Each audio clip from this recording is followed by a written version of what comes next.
music lovers out there. Now, today I'm going to do a head-to-head of two of my favorite guitarists, not only for me, but I'm pretty much picking for anyone that knows anything about guitar music. And we're going to do a head-to-head between the great Jeff Beck and Eric Clapton. So both guys, British guys, pretty much came up on the same scene at the same time. Even played in the same bands together. So we got to, how do we compare these two, as players? Well, one way of doing it is you could look at the album sales, So let's take a look at Jeff Beck first. Jeff Beck, sold a lot of albums earlier on in his career, which is to be expected.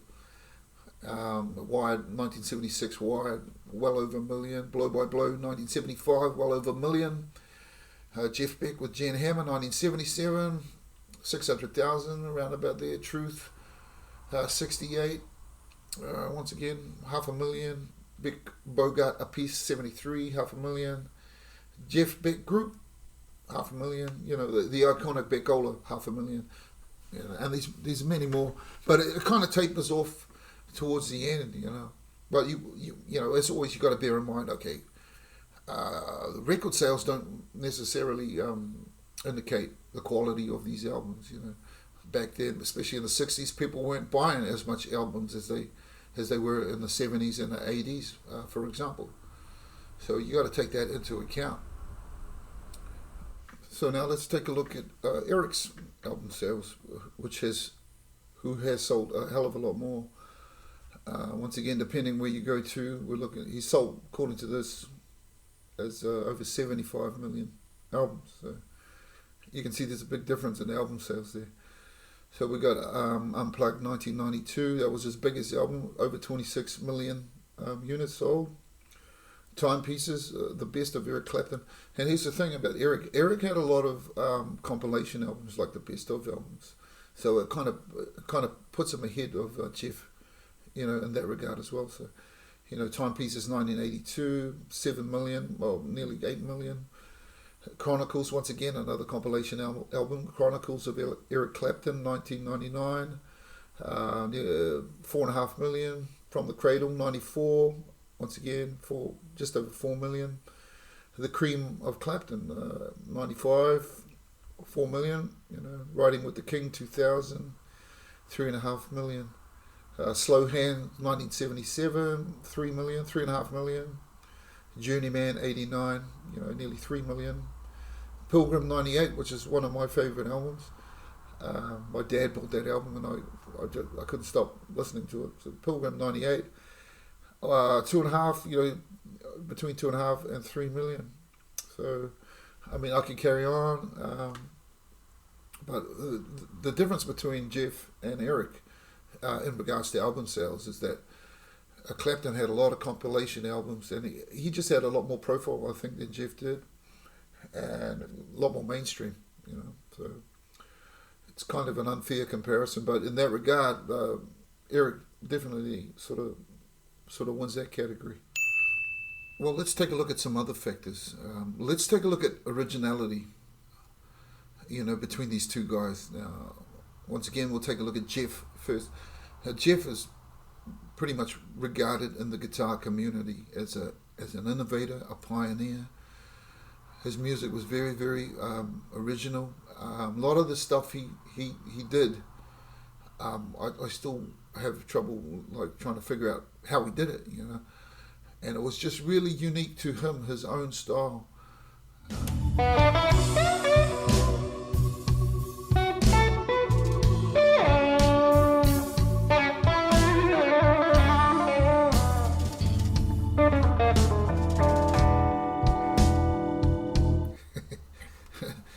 And that's a pretty perfect example of how Jeff used to play.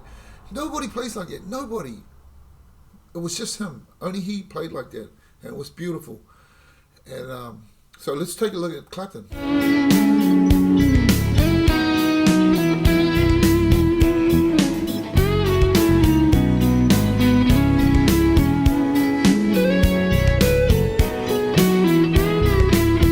And that's pretty much Eric Clapton's solo style, very pentatonic, very cool. I mean, he gets a lot of slack from a lot of guitarists, younger guys thinking, oh man, he can't really play. That's a load of shit. That is bullshit. I watched them on the Crossroads, I watched those Crossroads series quite a bit, over the years, and that dude has blown away many of these modern guitar players just with the way he plays and his feel and his soul that he puts into his playing. Some people can hear, but then some people don't listen. You know nothing, Jon Snow. So, but I think as far as the original category goes, I think we can definitely give that one a Jeff Beck. Yeah. Okay, so we've looked at record sales. We've looked at the originality of each player. Now let's look at the influences that these two great guitarists, have had on the music landscape. The likes of Jeff Beck. He was in the Yardbirds. In the Jeff Beck group, he had Rod Stewart as a singer. Even this is before he embarked on his wonderful solo career. And Eric Clapton, Cream, Yardbirds as well. So massive influences from both players. So it's a really tough one to pick. If I were to say influence on guitar players, I would probably lean more towards Eric Clapton, purely because, as mentioned earlier, Eric was more mainstream. So that means he was listening to more people because he was on the radio more. So it just goes, it just makes sense that he's going to influence more guitar players. I'm not saying his influence is cooler than Jeff's, but he influenced a lot more. So I think in the influence department, we got to put a tick next to Mr. Clapton. Okay, let's have a look at something else. Let's have a look at their careers and the longevity of their careers, because it does count. It gives an indication to their commitment to their craft. It indicates a certain level of professionalism, throughout these careers. And for both these guys, we're talking 60 years, maybe more. And I can't pick between them.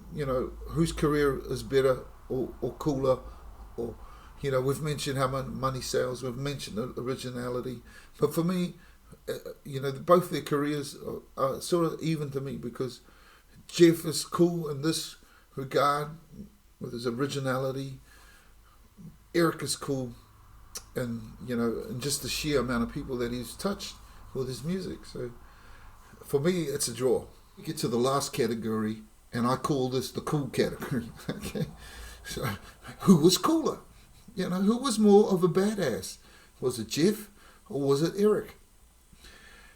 Now the thing is, they both come from the same era, and here's the thing: that era, the late '60s, '70s, especially, those guitarists are just way cooler than the guitarists today.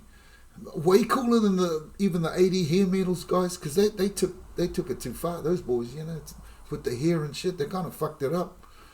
But the guitarists from that era, were just far cooler. Okay, they probably couldn't touch some of the likes of today's players, guys like Guthrie Govan, or even the Vais or the Van Halens. But there's something about Jeff Beck and Eric Clapton's era, just that gnarly, dirty rock and roll look that both these guys had.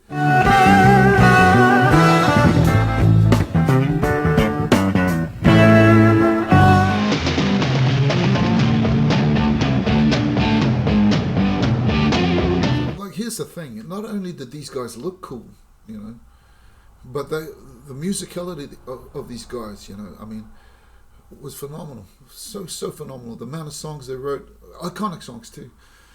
I noticed, on YouTube now, these lists of overrated guitarists, that's a lot of guys that put up. And quite often Clapton comes up on these lists. Man, these punks know nothing about the guitar, about playing, what the real essence of playing is, and that's touching people, And these guys have touched more people with that instrument than 99.99% of any other players today in the last 20 years, since probably Eddie Van Halen. So, you got to put things in perspective. Well, okay then, who's cooler? And this is just my opinion. I think Jeff Beck was kind of the cooler out of the two of them. He kind of maintained his cool right throughout his whole life, even if you saw some of the latest, if you saw some of the later interviews with him a few years ago, dude still looked cool as fuck, you know. Whereas Clapton, he kind of started turning into my dad, you know, after a while, you know, and that's fine. That's absolutely cool. It doesn't mean his music diminished either, because I think Clapton is playing as well as he's ever played in his whole career, you know, which is another testament to the man. But I think in the cool department, I think I got to go with Jeff Beck. You may disagree, you may agree, but you know, that's the beauty of having these debates, you know, because you're always going to sort of run up against someone that doesn't agree with you, and that's fine, that's cool. But you know, in conclusion, I mean, I got it as a draw, you know, in this head-to-head. So you know, I can't pick who's better because there's different strengths in each player. I love elements on both players, and it's kind of stupid anyway to make the comparison anyway, you know. It's like apples and oranges, but it's interesting to make the comparison. So that's why I did this video. So to me, they're both winners, and they both have a huge place, you know, in my musical background and my musical upbringing. You know, I've listened hours and hours to these guys. So yeah, if you guys enjoyed the video, please like and subscribe. You know, I'm trying to get my subscriptions up, so that'll be cool. But I hope you enjoyed it. Catch you later.